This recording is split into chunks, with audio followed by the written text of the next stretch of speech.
Bien, bonjour à tous, on va commencer. Donc aujourd'hui, je vais enfin, si je puis dire, aborder la théorie quantique et vous montrer comment on peut calculer des amplitudes de transition, des valeurs moyennes dans le vide d'opérateurs invariants de jauge. Donc je vais vous expliquer cela, mais avant, je vais commencer, comme toujours, par des rappels et aussi quelques commentaires, ce qui vous donnera l'occasion de poser des questions si vous avez des questions. Donc je vous rappelle où on est arrivé.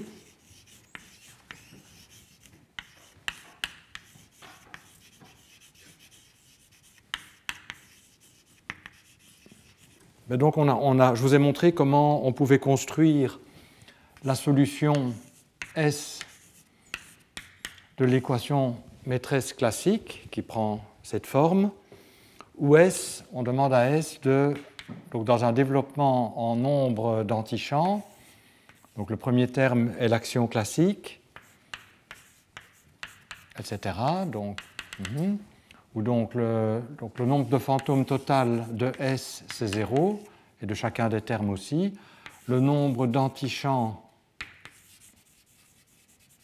de Sn, c'est n, ce qui veut dire, pour avoir cette condition-là, que le nombre de fantômes purs de Sn, c'est aussi égal à n.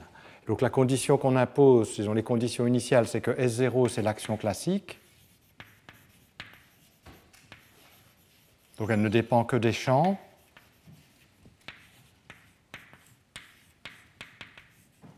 Des champs de départ.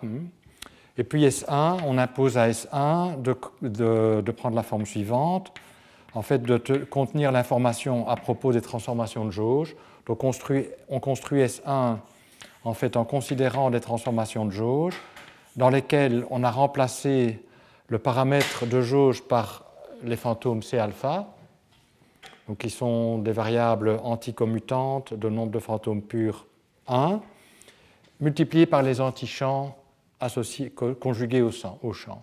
Et je vous rappelle, ici, il y a des intégrales, et R contient des deltas, donc en fin de compte, ça se réduit à une seule intégrale, même si a priori on en voit deux, puisqu'il y a deux sommations.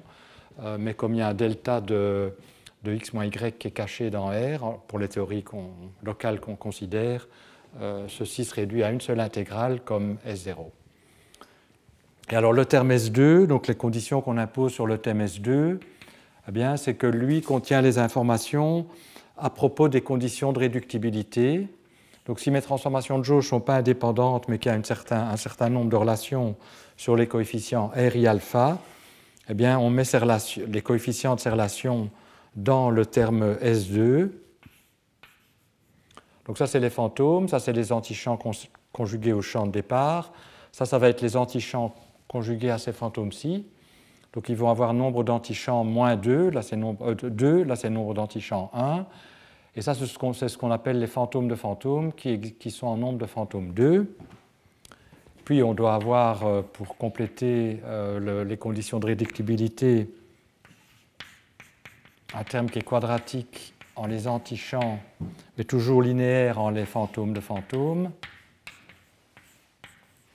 Et puis on a des termes quadratiques en les C, en les fantômes, qui sont déterminés. Donc je ne vais pas les écrire parce qu'en fait leur forme vient de l'équation maîtresse. Donc là, l'équation maîtresse va déterminer les termes quadratiques en les C. Alors on a vu que la solution de l'équation maîtresse existe. Donc vous pouvez effectivement, par récurrence, et ça rentre dans le cadre de la théorie de la perturbation homologique, construire les termes suivants dans le développement en antichamp de S, de manière à satisfaire à cette équation. Qu'un élément clé dans la construction est le fait que la différentielle de Koszultate que j'ai définie est acyclique en degré d'antichamp strictement positif, et donc ça permettait de construire ces termes de proche en proche. Et on a vu, donc on utilise de manière abondante l'identité de Jacobi pour démontrer l'existence de ces termes. Et on a vu également que l'ambiguïté dans S, donc il y a à chaque niveau une ambiguïté qui apparaît, mais en fait cette ambiguïté correspondait à une transformation canonique dans l'anticrochet. C'est clair que cette équation est invariante par transformation canonique, puisqu'une transformation canonique, ça préserve l'anticrochet. Donc, si vous faites une transformation canonique, la solution de l'équation maîtresse restera une solution de l'équation maîtresse. Et on a vu également que toutes les ambiguïtés, en fait, si on fait une redéfinition des champs, ou si on fait une redéfinition des transformations de jauge du type que je vous ai expliqué, tout cela pouvait rentrer dans une transformation canonique. Donc en fait, les transformations canoniques dans l'anticrochet rendent compte de toutes les ambiguïtés qui existent dans la description de la théorie de jauge. Donc ça, c'était une première chose qu'on a faite. Et une autre chose qu'on a faite, c'est qu'on a montré que la cohomologie de la différentielle BRST, donc qui est définie, donc, si f est une fonction des champs et des antichamps, la différentielle BRST est définie en prenant l'anticrochet de f avec s. Donc ça, c'est bien un opérateur qui est de nombre de fantômes 1, parce que l'anticrochet augmente le nombre de fantômes de 1, et ça change la parité parce que S est pair, mais l'anticrochet porte une parité de Grassmann égale à 1, donc ceci va être un objet qui a la parité opposée de celle de F. Donc on a vu ça, donc c'est une différentielle. La propriété de dérivation ou d'antidérivation est évidente parce que l'anticrochet y obéit, et que S carré est égal à 0 provient de l'équation maîtresse et de l'identité de Jacobi. Donc petit s est bien une différentielle, on peut parler de sa cohomologie, et je vous ai expliqué que sa cohomologie en degré 0, c'était les observables.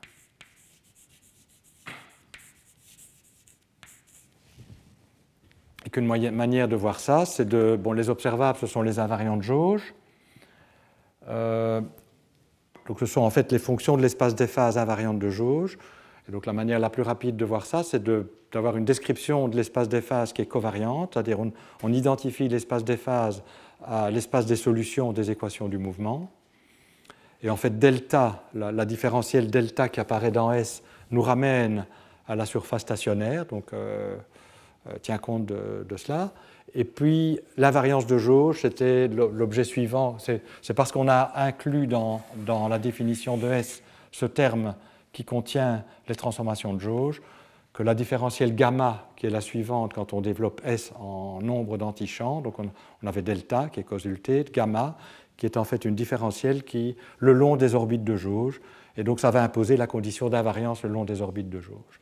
Et donc il y a ces deux aspects qui sont dans S et qui apparaissent dans la description des observables, et donc c'est grâce à ça qu'on peut démontrer cette propriété. Et donc ça nous permet de caractériser les observables, de garder, disons, une description des observables même lorsqu'on va fixer la jauge en termes de cohomologie de la différentielle BRST. Et on va voir que c'est ça qu'on va utiliser pour construire la théorie quantique. Donc je vous avais donné comme une des motivations, c'était de toute cette construction-ci, qu'on va voir maintenant à l'œuvre dans la théorie quantique, c'était que la notion d'observable est essentielle. On est obligé de fixer la jauge quand on écrit l'intégrale de chemin. Et si on a fixé la jauge, comment contrôler l'invariance de jauge? Comment décrire les observables?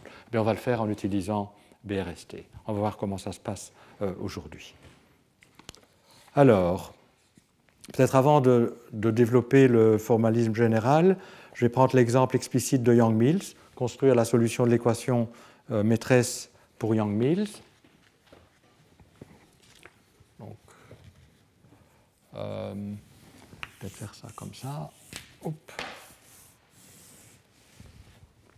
Donc d'abord, ça c'était ce qu'on avait vu jusqu'ici. Donc s'il y a des questions sur cette partie du cours, sur cette matière du cours, n'hésitez pas à les poser. Donc maintenant, je vais calculer la solution de l'équation maîtresse dans le cas de Yang-Mills. Et je vais aussi introduire une notion importante qui est celle de secteur non minimal.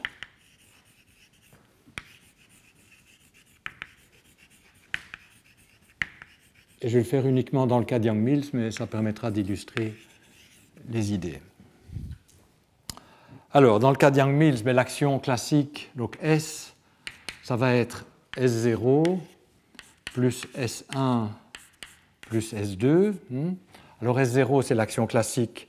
Donc ça, c'est moins un quart intégrale d 4x, enfin d 4x, non pas nécessairement, dnx, f a mu nu, f mu nu a. Et puis S1, ben donc il faut construire, donc ceci c'est une transformation de jauge dans laquelle on a remplacé les paramètres de jauge par les fantômes et on contracte ça avec les antichamps conjugués aux champs. Donc les champs, c'est les composantes du potentiel vecteur. Donc on va avoir plus intégrale dnx de, donc ça va être S1. Hein, donc j'ai écrit exactement ce qui est là. Donc je vais avoir A star mu A. Les phi i, c'est les AA mu, les composantes du potentiel vecteur. Donc les antichamps correspondants, je les note A star mu A. Et puis j'ai écrit une transformation de jauge des champs A mu dans laquelle je remplace les paramètres de jauge par les fantômes. Donc je vais avoir d mu CA. Donc ça, c'est ce qui correspond à S1. Je prends Yang-Mills pur. Et donc, l'action classique, le terme suivant. Donc ça, c'est les antichamps conjugués au potentiel vecteur. Donc ils sont anticommutants et ils ont nombre d'antichamps égal à 1 et nombre d'antifantômes égal à moins 1. Donc ça, c'est le nombre de fantômes 1 et c'est anticommutant. Anticommutant avec anticommutant, ça me donne bien quelque chose qui est commutant et les nombres de fantômes s'ajoutent pour donner 0. Alors S2, donc S2, je vous l'ai dit, bon, s'il y avait des relations de réductibilité, mais ce n'est pas le cas, il faudrait en tenir compte en ajoutant des fantômes de fantômes. Donc ça, il ne faut pas mettre, puisqu'il n'y a pas. Et donc, il ne va y avoir que des termes quadratiques en les fantômes, c'est alpha. Et on avait vu aussi, donc je vais vous donner tout de suite la réponse, parce qu'on avait fait les calculs la semaine passée pour voir les premiers termes de S2. On voit que ce qui apparaît, c'est les fonctions de structure qui caractérise le commutateur de deux transformations de jauge. On avait vu qu'il y avait un C alpha bêta, et puis si ça ne se ferme qu'en vertu des équations du mouvement, il y a aussi un terme qui contient les coefficients des équations du mouvement. Mais ici, l'algèbre de jauge est particulièrement simple. On peut montrer que le commutateur de deux transformations de jauge est une transformation de jauge du même type, avec un paramètre de jauge qui est donné par les constantes de structure de l'algèbre de Lie, saturées par les paramètres. Donc en fait, si on fait le calcul, on a vu aussi qu'il y avait un facteur 1,5 qui se mettait. On voit que le terme suivant dans le développement va être donc exactement ce que je vous ai dit. Donc c'est en nombre de fantômes, ça doit être nombre de fantômes purs, nombre d'antichamps 2. Donc les nombres d'antichamps 2, c'est soit du C star alpha, du C star A, soit c'est quadratique en A star mu A, mais ça apparaîtra si l'algèbre ne se ferme qu'en vertu des équations du mouvement, mais si elle est toujours fermée, donc on n'a pas besoin de termes quadratiques en les A star, on va juste avoir le terme quadratique en les C et qui contient les C star alpha. Donc bien sûr, donc ça va être C star A, alpha c'est A ici, FABC,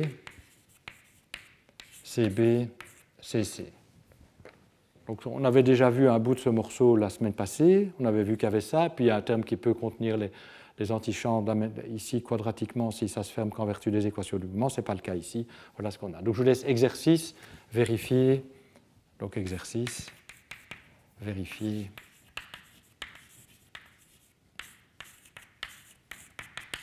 Et en particulier, vous aurez à vérifier que S2 avec S2, ça fait 0.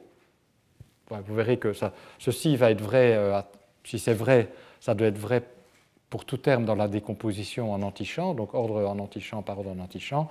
Et donc vous pourrez voir que le terme le plus élevé va être S2, S2, et si c'est égal à 0, c'est en fait l'identité de Jacobi sur les constantes de structure. Je vous laisse faire ça comme exercice, ce n'est pas très compliqué. Et on avait déjà vu un bon morceau du calcul, donc ce n'est pas la peine de le reproduire ici explicitement. Je voudrais juste faire une observation qui est importante lorsqu'on va passer à la théorie quantique, c'est que En fait, ce que j'ai construit ici, c'est ce qu'on appelle la solution minimale de l'équation maîtresse. Mais il est utile, même important, de considérer ce qu'on appelle également des solutions non minimales, c'est-à-dire des solutions où on introduit plus de variables, je vais expliquer comment, tout en préservant cette propriété essentielle que la cohomologie est inchangée. Parce qu'après tout, pourquoi on est intéressé par la cohomologie BRST? Par BRST, c'est parce qu'on peut parler de cohomologie et que la cohomologie me donne les observables.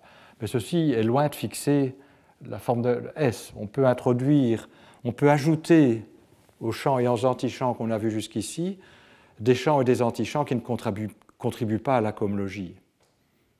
Alors, je vais vous donner un exemple. En fait, et on va aussi élargir ça de manière à avoir une structure canonique qui est préservée. Donc, il est utile d'introduire ce qu'on appelle les antifantômes, qu'on va appeler C bar A. Donc, la terminologie est assez...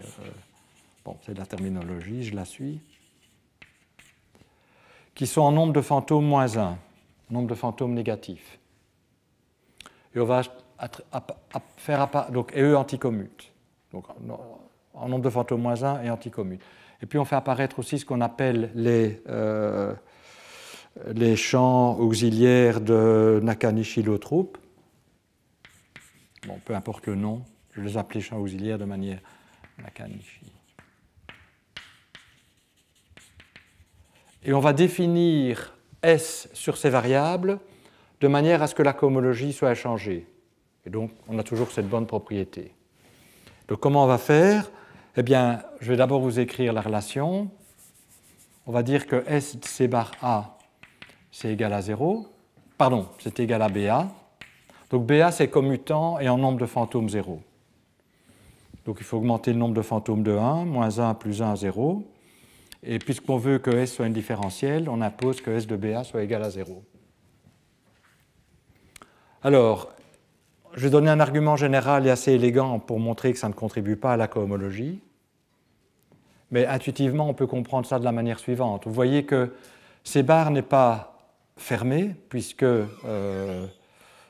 SC bar, ce n'est pas égal à 0. Donc on s'attend à ce que C bar ne contribue pas à la cohomologie à cause de ça. Et B pourrait y contribuer parce que S de B est égal à 0. Donc B est fermé, mais en fait B est exact. Et donc à la cohomologie, ça ne contribue pas non plus. Alors je vais donner un argument plus précis tout de suite. Mais avant cela, comme on a envie de préserver une structure canonique, on va aussi introduire des antichamps canoniquement conjugués à l'antifantôme et au champ auxiliaire. Donc on va avoir un C star A, C bar star A, et un B star A. Bon, lui va avoir nombre de fantômes moins 1 et va être anticommutant. Et lui va avoir nombre de fantômes 0 et va être commutant. Et donc on demande que S C bar star A, c'est B star A,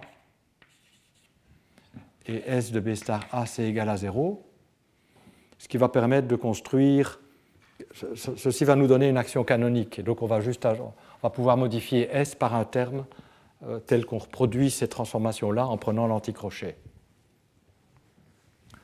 Alors à nouveau, attendez, je me suis trompé, parce que là je pense que c'est 0. Et là, je pense que c'est C star. Oui, c'est moins 1, ça augmente de 1, ça fait 0. Et là, c'est 0, et voilà, oui, c'est comme ça. Alors, je vérifie dans mes notes. Donc, ça, c'est le danger de ne pas lire ces notes. Oui.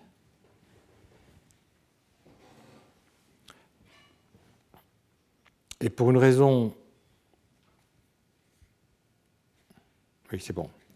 Voilà, alors comment voir que ça ne contribue pas à la cohomologie le plus vite possible? Donc à nouveau, celui-ci n'est pas fermé, donc on ne s'attend pas à ce que ça contribue à la cohomologie. Celui-ci est fermé, mais il est aussi exact, donc ça ne contribuera pas non plus à la cohomologie. Donc ça, c'est l'argument en mots. On peut le formaliser de manière beaucoup plus précise comme ceci. On va introduire un opérateur qui va dans l'autre sens, une différentielle qui va dans l'autre sens que je vais appeler T. Donc je vais mettre la démonstration sur le côté, puis je l'effacerai. Donc je vais introduire T, qui est aussi... Donc S est une antidérivation. Donc S agissant sur une fonction quelconque de ces variables va être étendue de manière à obéir à la règle de Leibniz graduée. Donc il suffit que je donne S sur les variables pour connaître S. Je vais introduire une autre dérivation, antidérivation qui va dans l'autre sens. Donc T de BA, ça va être C bar A, et T de C bar A est égal à 0, et T de B star A, c'est égal à 0, et T de C star A, c'est égal à B star A. Donc je définis T sur le générateur comme ça, et je l'étends comme une dérivation. Et ce que je prétends, c'est que je vais considérer l'anticommutateur de ces deux antidérivations que j'appelle n, qui va être une dérivation ordinaire. C'est un commutateur gradué. C'est l'anticommutateur dans ce cas-ci. Et que fait n? Ben, n à NBA, c'est BA, voyons ça par exemple. Ben, si j'agis avec T sur BA, j'obtiens C bar A, et puis j'agis avec S, je reviens sur BA. L'autre terme, si j'agis d'abord avec S, j'obtiens 0, donc bon, j'obtiens 0. Donc NBA, c'est BA. N, C bar A. Alors, si j'agis avec T sur C bar A, j'ai 0, donc le premier terme ne donnera rien, mais cette fois-ci, c'est l'autre qui va me donner quelque chose. S de C bar A, c'est BA, et T de BA, on revient à C bar A. Donc ça me donne bien C bar A. N de B star A, je vous laisse vérifier. À nouveau, hein, T donne rien, donc ce terme-ci ne donnera rien, mais S me fait passer à C bar star A et T me ramène à B star A. Et N C bar star A, c'est C bar star A par le même argument. Alors N, comme anticommutateur de deux antidérivations, est une dérivation. Donc dès qu'on connaît N sur les générateurs, on obtient N sur n'importe quel polynôme en ces variables en utilisant la règle de Leibniz graduée. Mais vous voyez qu'en fait, N est donc un opérateur de comptage. N va compter le nombre de B, le nombre de C bar, le nombre de B star et le nombre de C star A contenus dans une expression. Donc si j'ai un polynôme en ces variables de degré total k, donc si pk est un polynôme en B, C bar, B star, C bar star A de degré total k en ces variables, je sais que n agissant sur pk, ça va être le degré fois pk. Et quand je calcule la cohomologie, bon, c'est facile de voir que n va commuter avec S. Ça va être simplement c'est l'anticommutateur de S avec quelque chose, et S carré c'est égal à 0. Donc si vous calculez le commutateur de ceci avec S, vous allez voir que c'est 0, en utilisant S carré égal à 0. Et donc, on peut calculer la cohomologie de S degré par degré en le degré K qui compte ces variables auxiliaires, ces variables supplémentaires. Et ce que je prétends, et donc en particulier, je peux calculer la cohomologie en degré 0 en ces variables, donc celle qui ne contient pas du tout ces variables, mais ça on sait ce qu'elle donne, c'est les observables, c'était le point de départ, quand on n'avait pas encore introduit ces variables. Mais je prétends que dès qu'on a ces variables-là, donc dès que k est plus grand que 0, alors il n'y a pas de cohomologie. Et la manière dont on fait est la suivante. Donc supposons que je me donne un pk avec k plus grand que 0. Ah, mais ça, je sais que c'est 1 sur k, je peux diviser par k, donc c'est n, c'est un opérateur linéaire, 1 sur k, pk. Mais n, c'est égal à ts plus st, donc 1 sur k, pk. Alors, supposons que pk soit, je veux calculer la cohomologie, BRST fermé, spk égale à 0. Ben, si spk est égal à 0, ce terme-ci est nul, puisque S agit sur pk. C'est linéaire, hein, donc le 1 sur k. Donc si spk égale à 0, ben, vous voyez que pk est automatiquement le S de quelque chose. De quoi? De t 1 sur k pk. Et donc, tout objet fermé est automatiquement exact. Donc c'est un argument qu'on utilise souvent, c'est une homologie contractante qui permet de calculer, de montrer que la cohomologie de S en degré k strictement plus grand que 0 est triviale. Il n'y en a pas. Et donc on est ramené au cas k égale à 0, c'est-à-dire au cas où on n'avait pas introduit ces variables non minimales. On va voir que c'est utile pour fixer la jauge d'avoir ces variables à sa disposition, mais du point de vue de la cohomologie, ça ne change rien. D'accord ? Donc ces variables-là, on les appelle les variables non minimales. Et on peut montrer que cette transformation BRST est engendrée par un terme qu'on appelle le terme non minimal dans la solution de l'équation de maîtresse. Donc on ajoute à ce S qu'on a obtenu, qu'on appelle maintenant le S minimal, on ajoute ceci qui va me reproduire cela par l'anticrochet. Et c'est égal à... Alors pour des raisons de commodité, pour tenir compte des propriétés de réalité, etc., je mets un signe moins et je mets un i. On peut voir ça juste comme une redéfinition qui ne change évidemment pas la cohomologie des variables. Donc on ajoute ce terme-ci. Vous voyez bien que si je prends l'anticrochet par exemple de C bar avec ça, je vais obtenir BA. Vous allez me dire oui, mais il y a un i qui se met. On peut voir le i comme une redéfinition de CA avec un i. Et donc on peut redéfinir les variables de manière à soit on observe ceci dans le C star A, je mets le moins i là-dedans et on obtient exactement cela. Mais je le mets ici parce que c'est plus facile de suivre les propriétés de réalité des champs et des termes fixés de jauge en mettant ce terme-là présent. Bon, donc ce n'est pas très profond pour le moment, vous pouvez l'oublier. C'est clair que ça va reproduire ce que j'ai écrit, hein, puisque C bar va voir la variable conjuguée qui est C bar star, et donc son anticrochet avec S va me donner du B. B, ben, comme il n'y a pas de B star, ça me donne bien 0, enfin, on obtient ceci. D'accord ? Voilà, donc ce secteur, il va être utile, on va le voir quand on va fixer la jauge. Et alors je voulais sans doute encore faire quelques commentaires quand même. Oui, je pensais vous donner un autre exemple à deux formes abéliennes, mais je le ferai plus tard si j'ai le temps. Je voudrais quand même dire encore quelque chose sur la solution de l'équation maîtresse. Donc comme vous le voyez ici,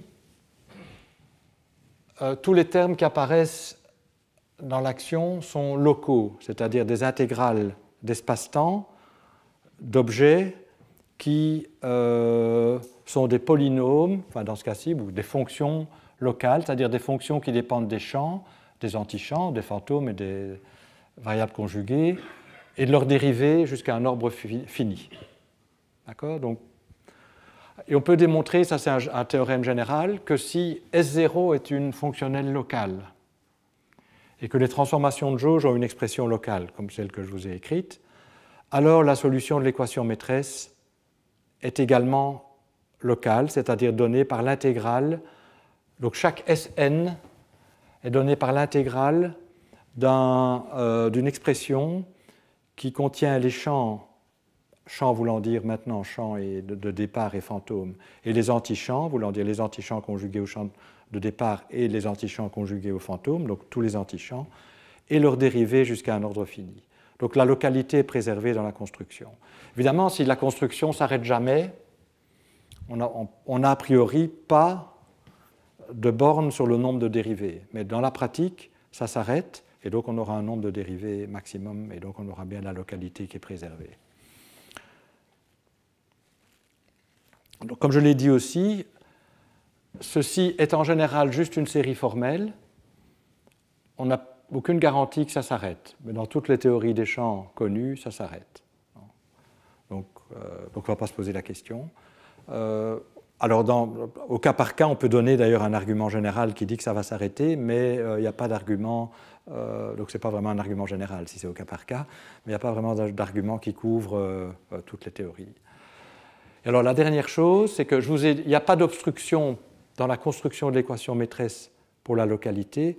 On va voir cependant que la localité joue un rôle important et va jouer aussi un rôle important quand on calcule la cohomologie, parce qu'il peut se faire que des objets locaux, je m'en donnerai des exemples, soient exacts si on autorise des expressions non locales, donc puissent s'écrire comme le S d'un objet non local, mais ne puissent pas s'écrire comme le S d'un objet local. Et donc la cohomologie et la localité, ce sera subtil quand on en parlera plus tard. Donc gardez ça à l'esprit pour le moment. J'ai juste dit ça comme information. Il n'y a pas de problème avec la localité pour la construction de S. dans les problèmes de cohomologie, il peut y avoir des choses intéressantes qui se passent. Bien. Alors maintenant, comme je l'ai dit, il est temps de parler de la théorie quantique.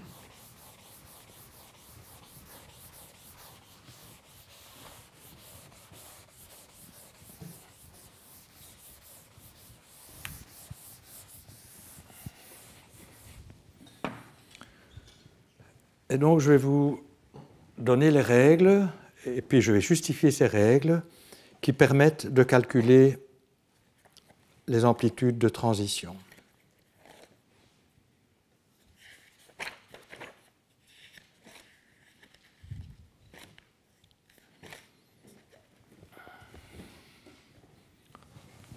Donc ça, c'est 3.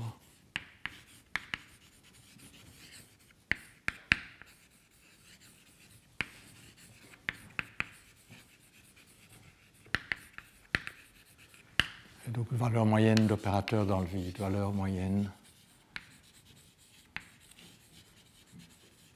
dans le vide. Je ne vais pas l'écrire, mais donc on va oui, dans le vide. Et je vais d'abord considérer le cas le plus simple où delta, et je vais définir l'opérateur delta de S est égal à 0.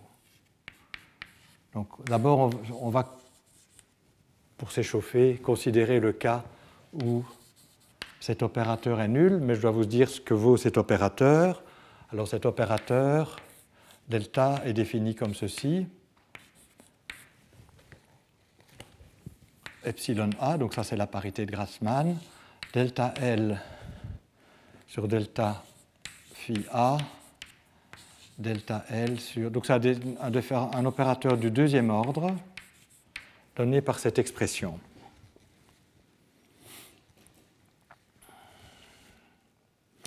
Et alors ici, donc pour ne pas devoir écrire chaque fois phi, c'est alpha, phi A dénote tout ce que j'appelle les champs, c'est-à-dire les champs de départ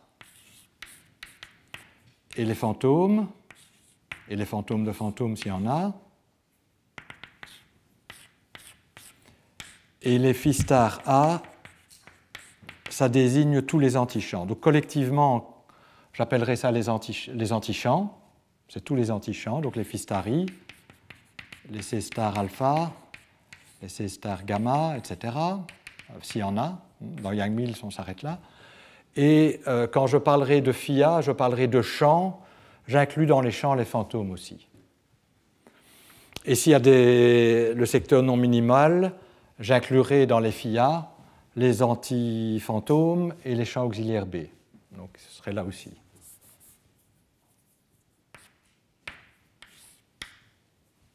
C'est bar alpha, B alpha, etc. Ouais. S'il y a des conditions de réductibilité, le secteur non minimal est un peu plus compliqué.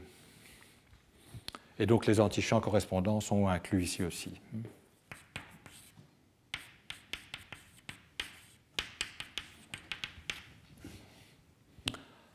Alors, cet opérateur delta est défini comme cela. Et donc, mais il faut bien voir que c'est un opérateur qui est singulier. Donc,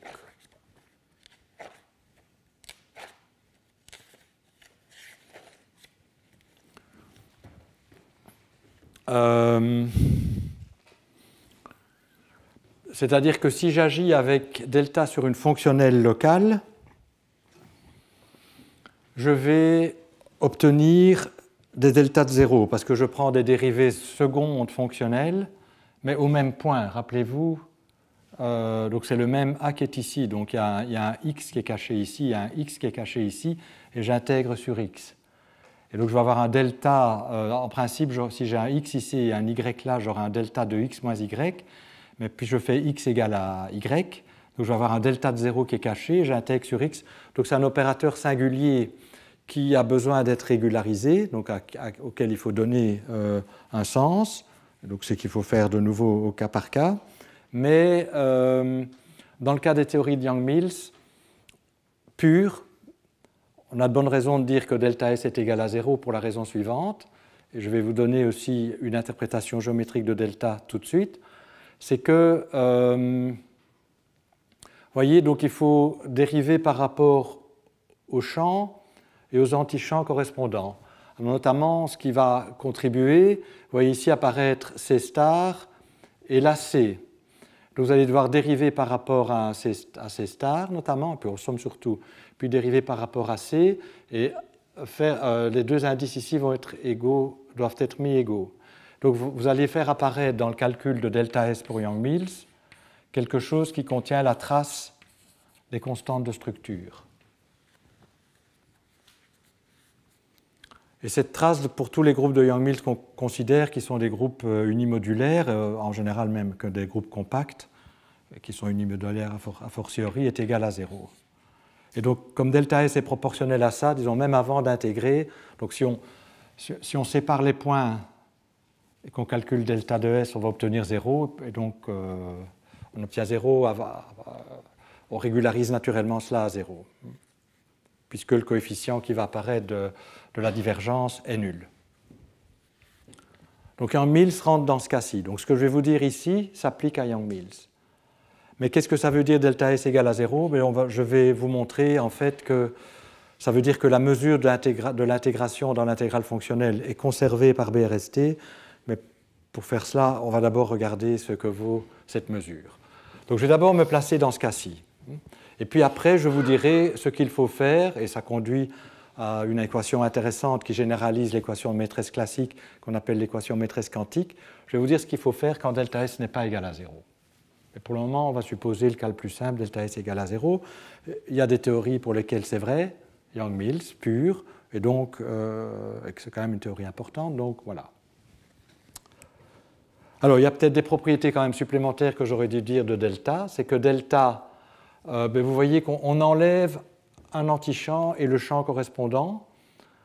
Donc le nombre de fantômes, comme ceci, un nombre de fantômes plus négatif que ça n'est positif, on va avoir que le nombre de fantômes de delta, c'est 1. De même, il y a une variable commutante dans les deux ici et une anticommutante. Donc au total, c'est anticommutant. Donc la parité de delta, epsilon de delta, c'est 1 aussi. Delta de S, ça a la parité opposée à S. Donc ça, c'est évident. Et puis, delta carré, je prétends que c'est égal à 0. Et pourquoi c'est égal à 0 ? Mais parce que vous allez avoir, donc vous allez dériver encore par rapport à phi A, phi B, disons, et phi star B, mais ça a des parités opposées. Donc, si par exemple les phi sont bosoniques, la dérivée seconde par rapport au phi est symétrique, mais la dérivée seconde par rapport aux antichamps correspondants est antisymétrique puisqu'ils sont fermioniques.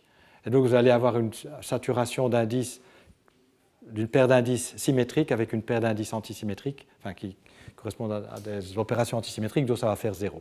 Donc ceci est assez évident aussi.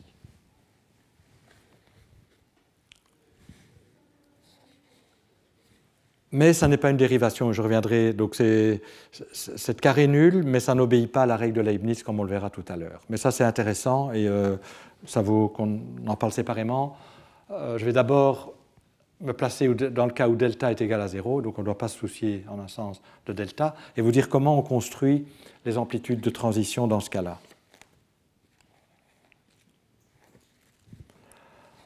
Alors, je vais décrire les amplitudes de transition par l'intégrale fonctionnelle. Et pour cela, je vais d'abord introduire ce qu'on appelle l'action fixée de jauge. Donc l'objet qui apparaîtra dans l'intégrale fonctionnelle, c'est ce qu'on appelle l'action fixée de jauge.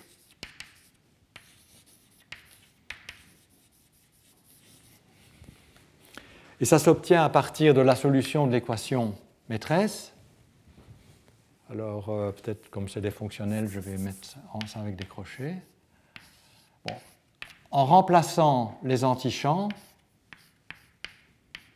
par le gradient par rapport à une certaine fonction. Donc je vais écrire donc, phi star A, on va écrire ça précisément.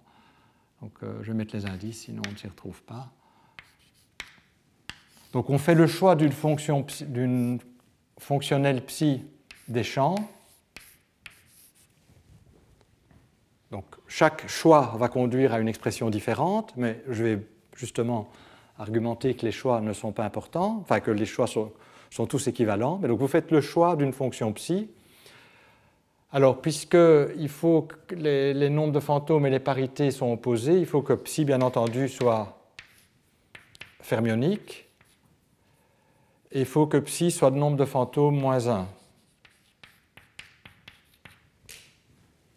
Parce qu'alors, ceci va permettre d'avoir que le nombre de fantômes de phi star A, ce sera moins le nombre de fantômes de phi A, moins 1, puisque ça vient de là, le moins 1. Donc ça, c'est des conditions pour que ça ait un sens, cette relation-ci ait un sens. Et on va appeler psi le fermion qui fixe la jauge, de fixation de jauge. Parce que ce qu'on demande, et je vais vous donner des exemples pour voir, et on verra que c'est possible, on demande que l'action S, psi, n'ait pas d'invariance de jauge. Donc que contrairement à S0 dont on est parti, S psi n'ait pas d'invariance de jauge. Donc on se débarrasse des antichamps, mais d'une manière telle qu'après que ce soit fait, ce qui reste, on va voir que c'est possible, parce que vous allez me dire peut-être c'est très académique ceci, ça ne s'applique à rien. Non, je vais vous donner des exemples très précis pour Yang-Mills, on va voir comment le faire en prenant différents choix de psi. Donc il faut choisir psi de manière à ce que lorsqu'on élimine les antichamps par cette recette, donc c'est ce qu'on appelle parfois une variété lagrangienne dans l'anticrochet, j'espère avoir le temps de développer un peu cela à la dernière leçon, on verra. Donc on se débarrasse des antichamps de cette manière-là, on demande que l'action ne possède plus d'invariance de jauge. Alors, pourquoi c'est un objet important? Parce que on prétend, et je vais le démontrer,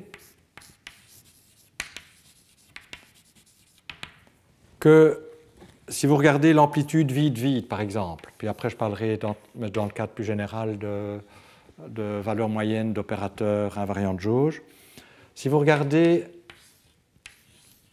l'intégrale fonctionnelle obtenue en utilisant S psi comme action, donc après, bon, et je mets des conditions aux limites sur mes trajectoires qui correspondent à vide-vide.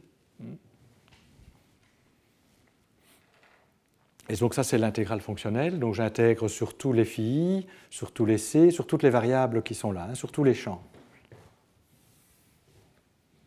Enfin, quand je dis j'intègre sur tous les champs, j'intègre sur toutes les trajectoires dans l'espace, donc les trajectoires en les phi, c'est des variables qui dépendent de dx, d'espace-temps. Donc j'intègre, c'est une intégrale fonctionnelle. Donc je prétends que cette intégrale ne... bon, ça, le théorème, c'est que ceci ne dépend pas de psi.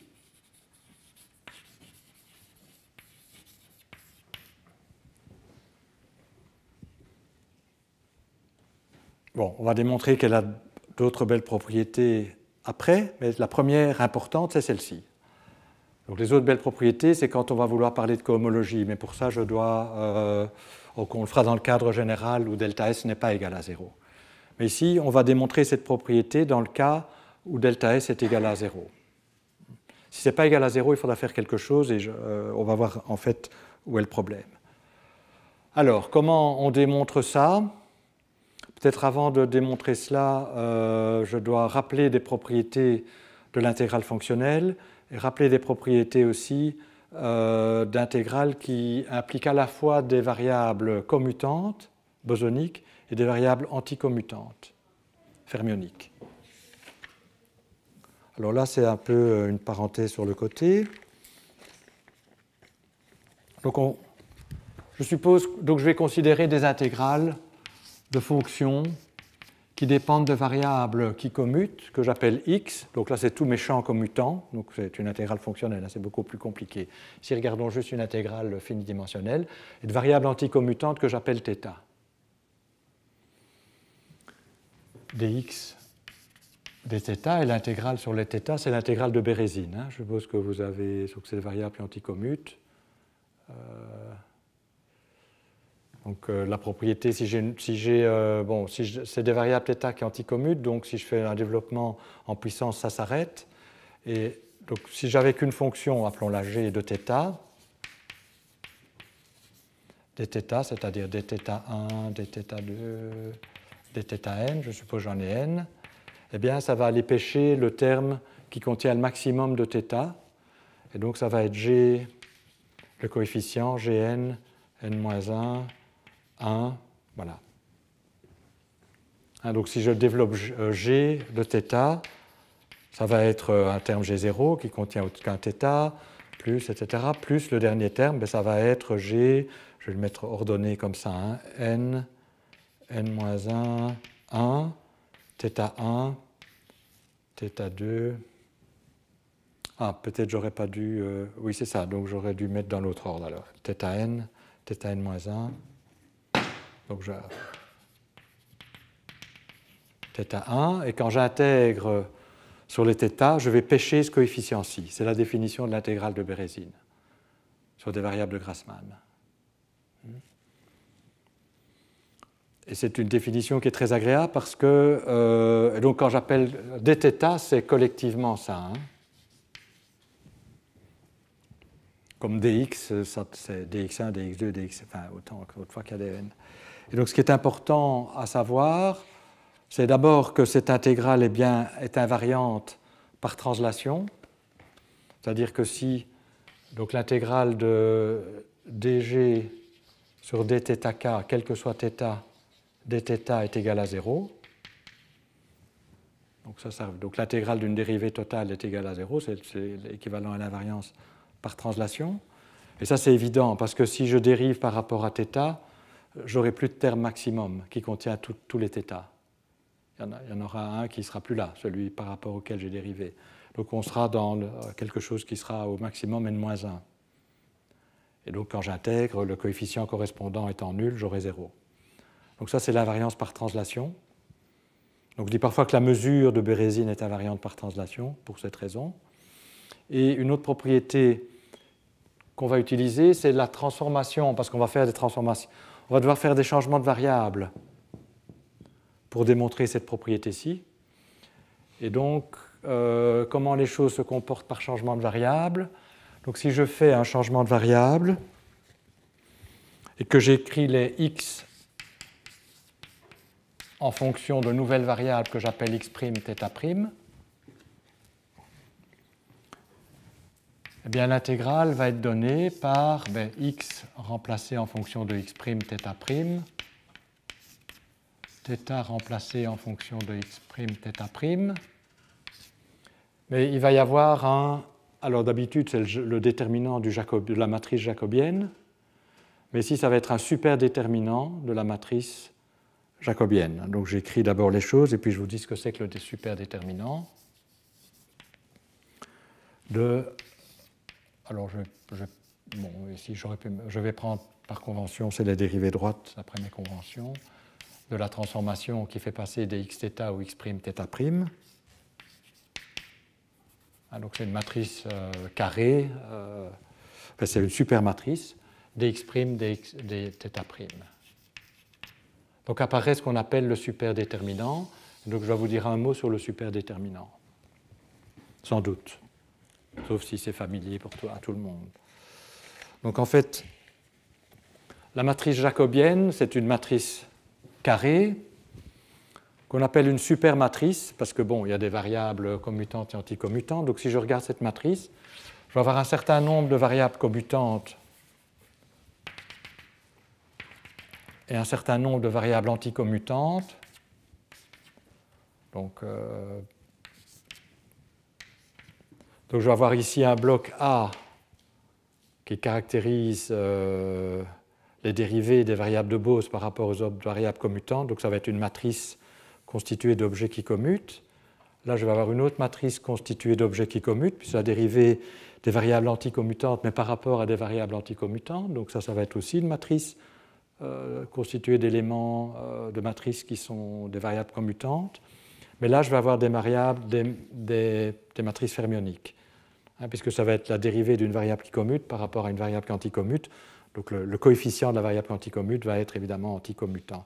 J'appelle ça B parce que, bon, ABCD. Alors, ça s'appelle une supermatrice. Et on définit la supertrace comme étant la trace de A moins la trace de D. Donc les fermions contribuent avec un signe moins. Alors on peut démontrer qu'avec cette définition, mais il faut se rappeler que c'est des supermatrices. Donc il y a des endroits où il y a des éléments de matrice qui sont des nombres anticommutants. Donc quand on les permute, il y a des signes moins qui apparaissent. On peut démontrer que c'est avec cette définition que la supertrace obéit à toutes les propriétés qu'on aime bien, à savoir que la supertrace du produit de deux matrices, dans un sens ou dans l'autre sens, c'est la même chose. Et donc que la supertrace d'un commutateur, c'est égal à 0. Donc c'est des propriétés importantes, mais qui ne seraient pas vraies si on n'avait pas mis le signe moins ici, parce qu'on a des éléments de matrice qui sont anticommutants. Donc quand on vérifie ces propriétés, il faut parfois permuter des nombres qui anticommutent, et donc on a un signe moins, et ceci en rend compte. Alors comment on définit le superdéterminant? Alors il y a plusieurs manières de faire, mais une manière de faire, c'est en fait de se baser, puisqu'on a défini la supertrace, de faire comme on peut faire pour des matrices ordinaires. On peut définir le déterminant en termes de la trace du logarithme. Donc on va définir le superdéterminant comme l'exponentielle de la supertrace du logarithme de m. Alors vous allez me dire, le logarithme de m, ça doit être un objet impossible, c'est une matrice, une supermatrice. En fait, on le définit par un développement, par le développement standard en puissance du logarithme. On dit ça, c'est le logarithme de 1 plus m moins 1. Et on développe autour de 1, donc ce sera la somme sur k plus grand que 1 de, mais ça c'est le développement du logarithme, m-1 à la puissance k divisé par k avec un facteur qui est moins 1, k plus 1.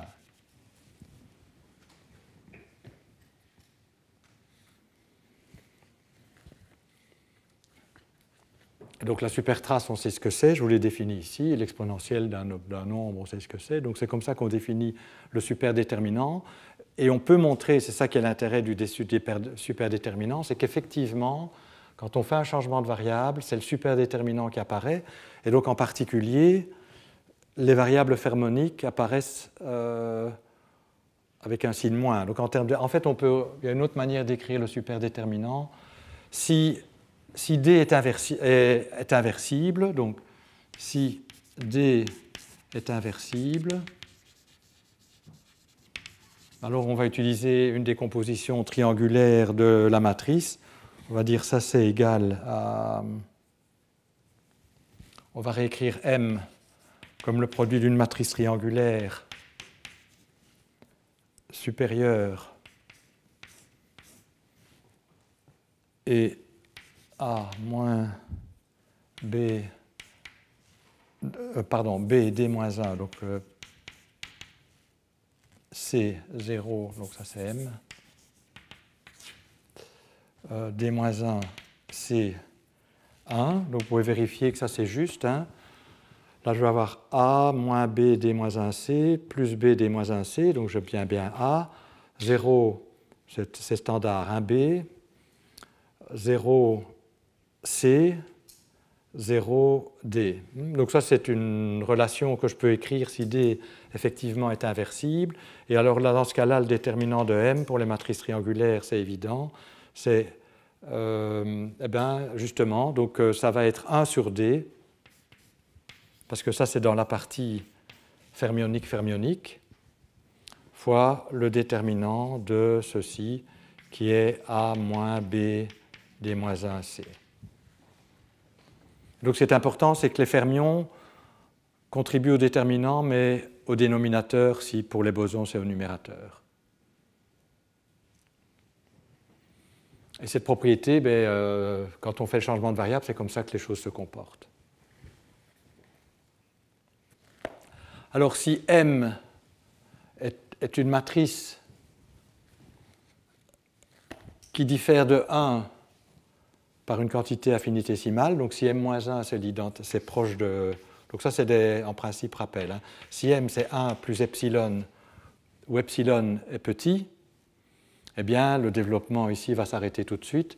Le superdéterminant de M, ça va être 1 plus la supertrace de epsilon. Donc pour les transformations proches de l'identité, le superdéterminant, bon, ce développement s'arrête tout de suite, puisqu'après ça va être en epsilon carré, et ça me donne, et vous voyez, un lien très précis entre superdéterminant et supertrace. Donc ici, pour des transformations infinitésimales, c'est la supertrace de la matrice jacobienne, enfin moins quand on a enlevé 1, qui va apparaître. Et voilà. Alors, je vais démontrer ce théorème. Je n'ai toujours pas démontré, mais on va faire un changement de variable et je vais utiliser ça. Donc ça, c'était en quelque sorte sans doute semi-rappels, mais en tout cas, c'est quelque chose qu'il faut savoir pour manipuler ces intégrales fonctionnelles.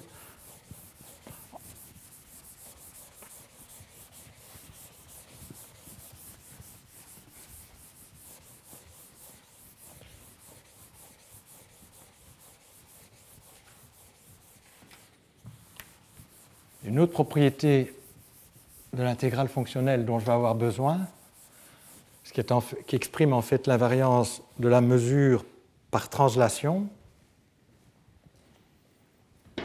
Alors, les intégrales fonctionnelles, c'est des objets compliqués, hein, mais il y a un des axiomes, une des propriétés qu'on va utiliser tout le temps, c'est que l'intégrale fonctionnelle d'une divergence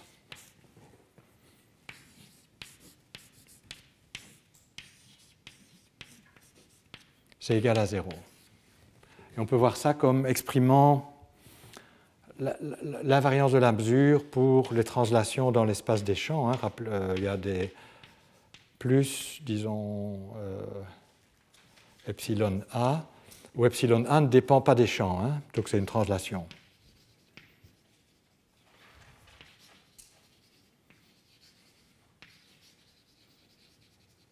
Alors, cette propriété, ce que j'ai dit ici, c'est entièrement équivalent, parce que si vous avez par exemple l'intégrale d'une fonction, d'une fonctionnelle des champs, et que vous faites une translation, donc je prétends que ça c'est égal à l'intégrale fonctionnelle de f de phi plus epsilon. Si la mesure est invariante, c'est un changement de variable. Si je fais phi prime égale phi plus epsilon, ce que je vous dis, c'est que d phi est égal à d de phi prime si le epsilon ne dépend pas des champs. Donc c'est une manière, hein, c'est l'équivalent de dx est égal à d de x plus a. Au lieu d'avoir une variable, j'en ai une infinité ici. Hein. Mais donc c'est la même propriété. Et donc ça veut dire dans ce cas-là, pour autant que les intégrales soient bien définies, que l'intégrale dx sur toute la droite réelle de f de x, c'est la même chose que l'intégrale sur toute la droite réelle, pour autant que l'intégrale soit bien définie, de f de x plus a. Alors, une autre manière de dire, de voir ça, de voir que c'est équivalent à ça, on fait le développement en epsilon, on dit ça c'est f de phi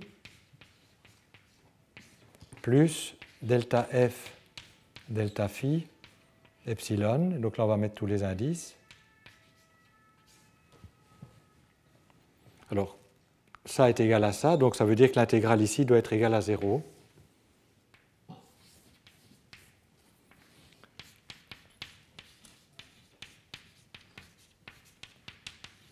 Mais comme epsilon ne dépend pas des champs, je peux l'entrer dans la dérivée.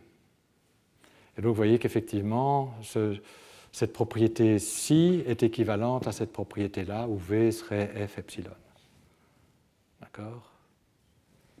Donc, cette propriété-ci, on dit parfois aussi on peut intégrer par partie et laisser tomber le terme au bord. Bon, mais c'est au terme au bord dans un espace infinidimensionnel. Donc les auteurs disent parfois intégration par partie dans l'espace fonctionnel. C'est réellement l'invariance par translation de la mesure qui apparaît ici.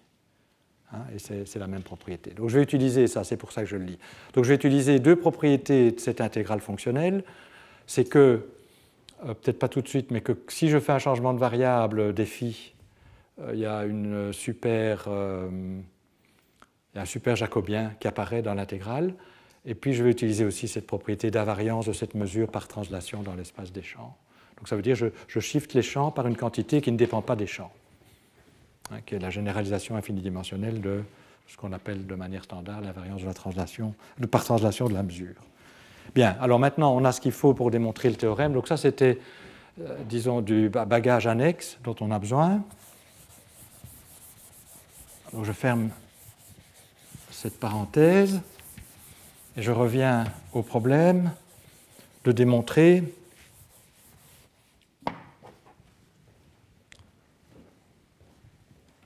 cette propriété. Donc que si vous choisissez psi d'une manière ou psi d'une autre manière, pour autant que chaque fois la jauge, il n'y ait pas d'invariance de jauge qui reste, mais il y a plusieurs manières de faire, ben vous obtenez toujours le même résultat. Donc pour ça, on va regarder ce qui se passe si je change psi. Donc si je remplace psi par psi plus mu, donc je le fais pour un mu infinitésimal et puis on intègre, c'est toujours le même argument, comment va varier delta z? Par définition, c'est l'intégrale fonctionnelle. Donc ça, c'est ma notation pour l'intégrale fonctionnelle. J'aurais dû le dire avant, mais c'est une somme sur toutes les trajectoires dans l'espace des champs, des fantômes, etc. Et des fantômes, et des C-bars, et des antifantômes. Alors, on fait varier ceci. Donc, ce qui varie, c'est S psi. Donc, qu'est-ce que je veux obtenir? La dérivée droite, par exemple, je vais dériver en mettant les choses de ce côté-là. Je fais le choix comme ça. Delta phi star A.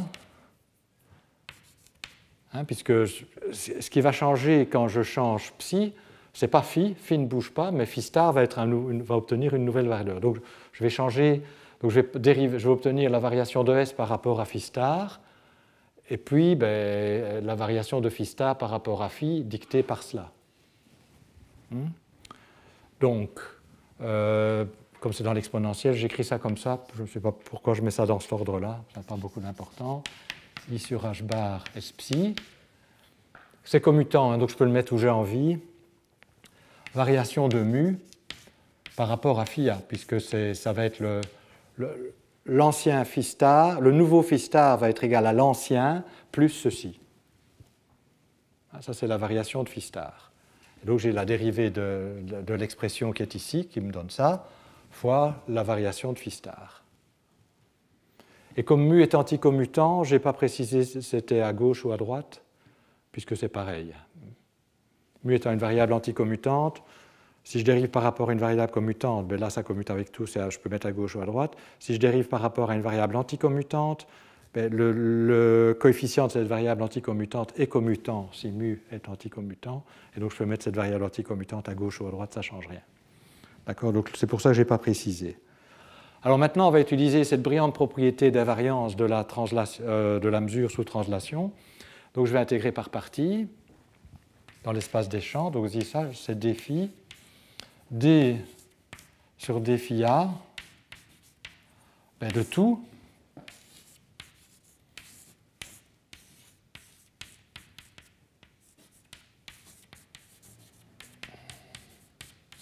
Alors, il faut faire juste attention aux signes.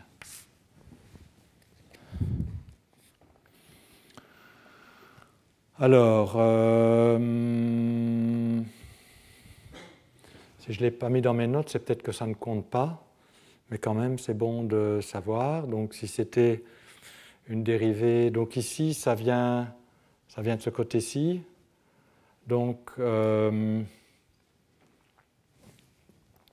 vais mettre... Donc, si je le mets là, je vais dire que c'est une dérivée gauche. Alors, on va voir si on obtient le bon résultat. Oui, comme phi, ici, il y en a toujours un qui commute et un qui anticommute, donc je pourrais toujours les permuter sans avoir de propre de signe. Ça, c'est un objet bosonique, donc je peux passer à travers. Donc ça, je peux le faire paraître là et il n'y aura pas de signe. Donc quand je vais dériver le mu ici, je vais bien reproduire le terme qui est là. Mais évidemment, j'ai des termes en plus que je dois soustraire. Donc qu'est-ce que j'ai en plus? J'ai la dérivée gauche, dérivée droite, S par rapport à delta phi star A, delta phi A, fois l'exponentielle de I sur H bar S psi, mu. Et puis j'ai encore le terme delta RS sur delta phi star A, où le d sur d phi A passe à travers l'exponentielle, donc ça va me donner delta L S psi, mais je vais devoir sur delta phi A, exponentielle de I H bar S psi mu.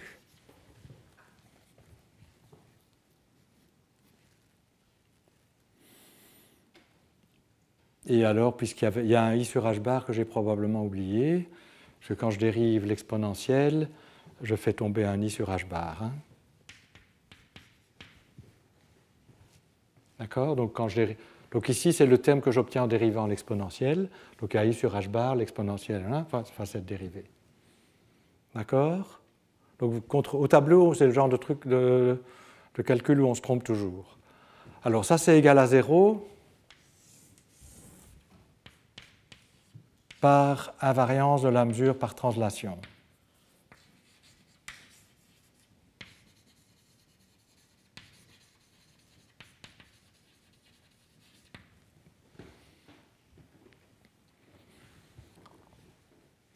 Alors ici, je vais écrire explicitement, je dois prendre la dérivée de S psi par rapport à phi. Mais S psi, c'est l'action fixée de jauge, ce n'est pas S. Il y a deux contributions, et je vais d'abord avoir la dérivée gauche de S par rapport à phi. Mais puis, je vais avoir un terme, alors écrivons-le schématiquement parce qu'il est égal à 0. Dérivée gauche de S par rapport à phi star B.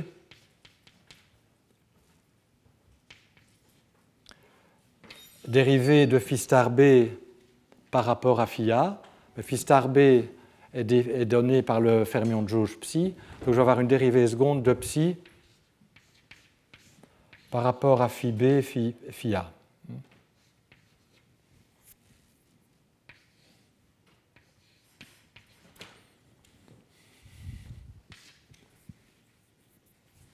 D'accord? Donc c'est parce que c'est S psi qui apparaît. Donc S psi dépend de phi d'abord directement, mais aussi à travers les phi stars qu'on a substitués en termes des phi. Je prétends que ce terme supplémentaire qui vient de ça est égal à 0. Pourquoi? Parce qu'à nouveau, vous voyez que ceci, c'est une dérivée seconde par rapport au phi. Mais on voit tout de suite. Supposons que les phi soient commutants. Puis on peut généraliser là. Ceci va être symétrique. Mais alors, les phi stars correspondants sont anticommutants. Et donc ça va être un objet fermionique. Et ça aussi, donc ça va, quand on va passer l'un de l'autre côté, quand on va changer les indices A et B, on va devoir les permuter, on obtient un signe moins. Donc de nouveau, on sature des indices qui sont symétriques avec des indices qui sont antisymétriques. Parce que le produit ds sur d phi star A, ds sur d phi star B, c'est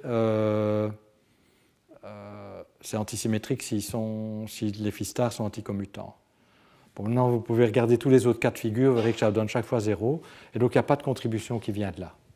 Parce que c'est multiplié par cela. Hein. Donc c'est ça que je remplace. Hein. Donc la parenthèse, c'est ceci. Hein. Donc il y a encore ça par lequel il faut multiplier.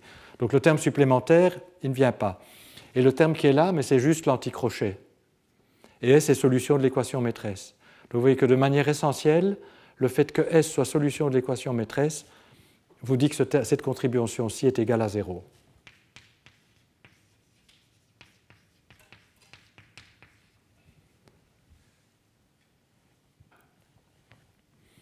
Et l'autre terme là, il faut faire un peu de gymnastique sur pour voir que c'est l'opérateur delta qui apparaît, que c'est delta S. Alors, donc il faudrait remplacer la dérivée droite par la dérivée gauche. Mais vous voyez que S étant commutant, c'est la parité. Donc si phi star anticommute, dérivée droite et dérivée gauche vont différer par le signe. Si phi star commute, c'est la même chose. Donc vous voyez que ça, je peux le remplacer. Donc drs sur d phi star a, c'est moins la parité de phi star a, c'est-à-dire la parité de phi a plus 1, la dérivée gauche. Et vous voyez apparaître ici l'opérateur qui contient cette phase, enfin ce signe, pardon, pour les fermions, qui apparaît. Donc au signe près, c'est delta S. Donc c'est moins delta S peut-être, mais si delta S est égal à 0, moins delta S est égal à 0. Donc en fait, ceci, c'est égal à 0 car delta S est égal à 0. Et donc vous voyez qu'effectivement, cette amplitude de transition ne dépend pas du choix de psi.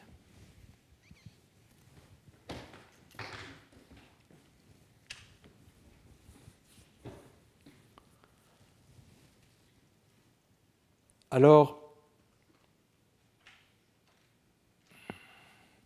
je voudrais illustrer ça dans le cas de Yang-Mills, mais peut-être quand même dire une chose sur parce que c'est important et on reviendra là-dessus la semaine prochaine, c'est la signification de la condition delta S égale à 0.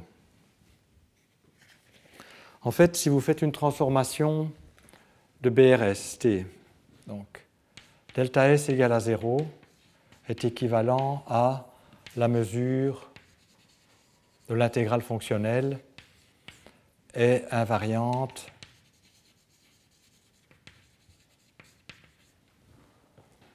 par transformation BRST, où j'appelle la transformation BRST delta phi A, eh bien c'est S phi A,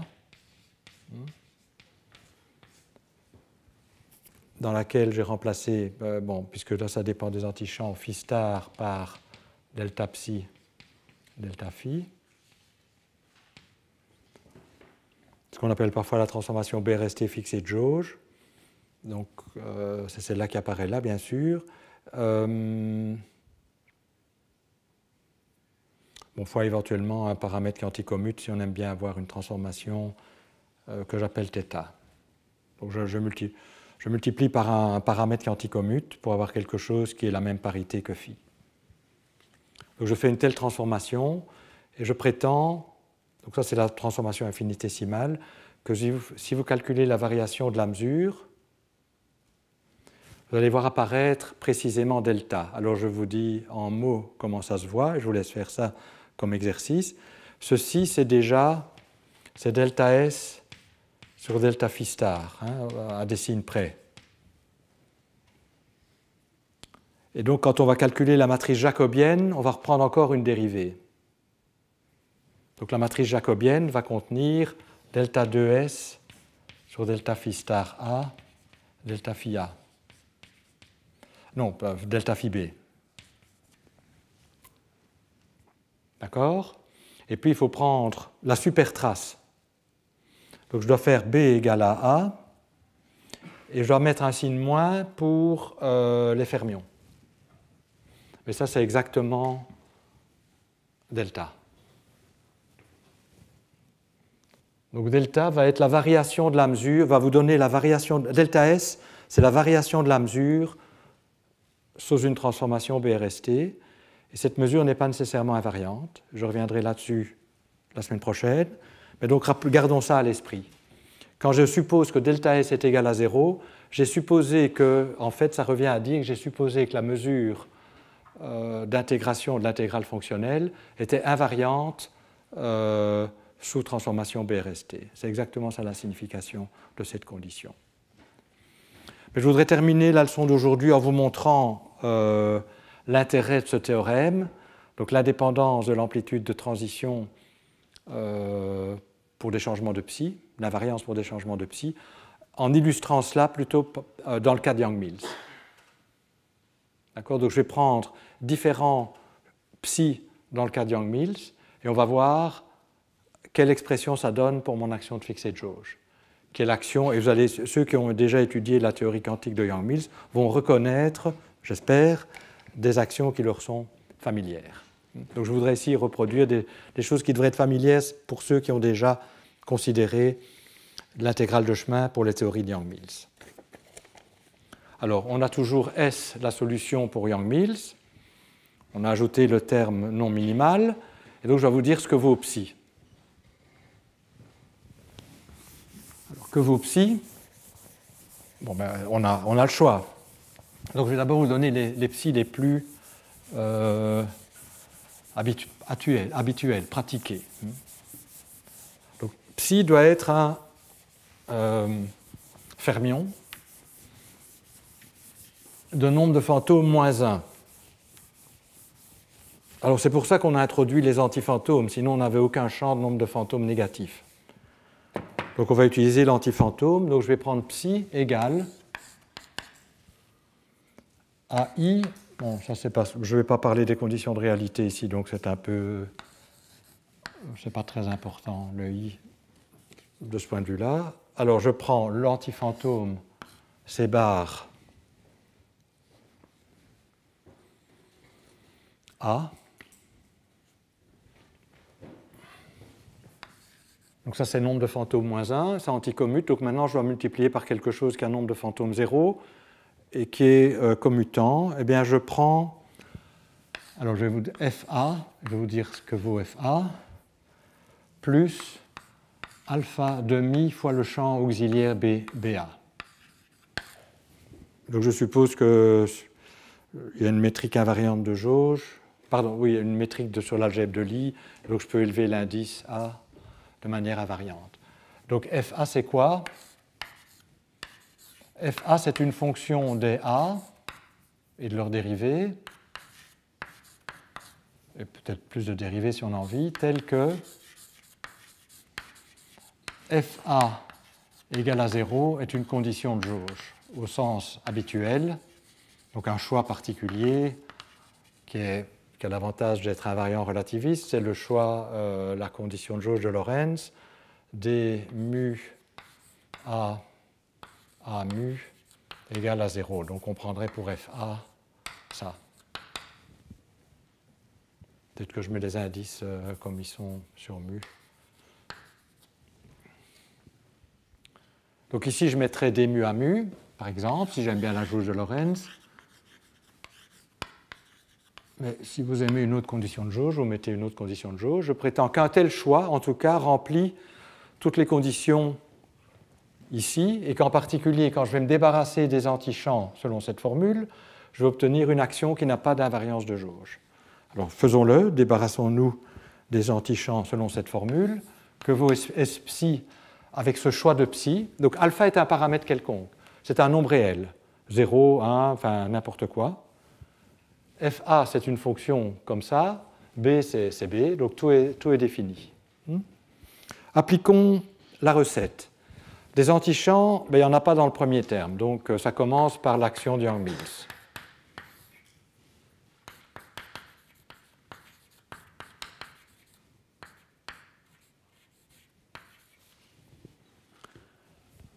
Je vais peut-être mettre l'intégrale devant tout. dnx, parenthèse, moins un quart. Et puis après, j'ai ceci. Donc je dois remplacer l'antichamp à star mu par la dérivée de psi par rapport au champ. Alors on va prendre la jauge de Lorentz.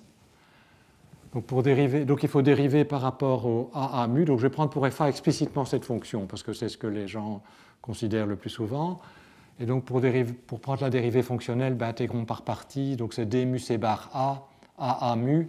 Donc je vais remplacer en fait l'antichamp A star A mu par AA mu.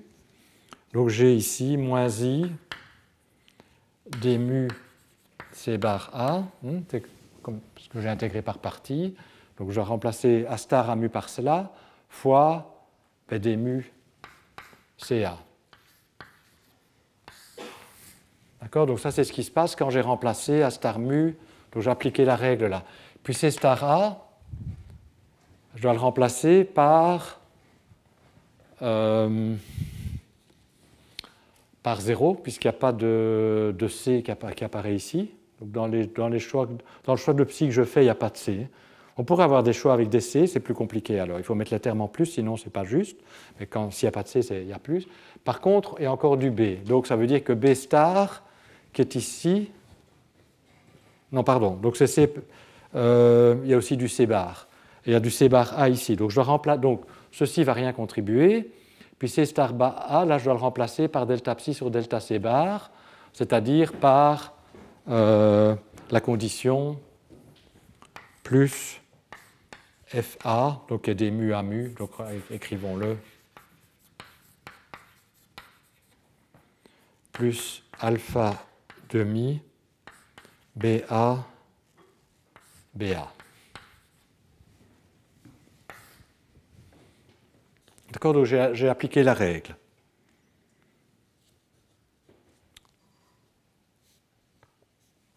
Alors, ça, c'est une intégrale de chemin qui se trouve dans la littérature. Donc, si vous regardez la quantification de Young-Mills, on ne l'obtient pas comme ça, on l'obtient en suivant une procédure différente, mais en fin de compte, très souvent, c'est ça qu'on obtient. On élimine parfois d'ailleurs le champ B.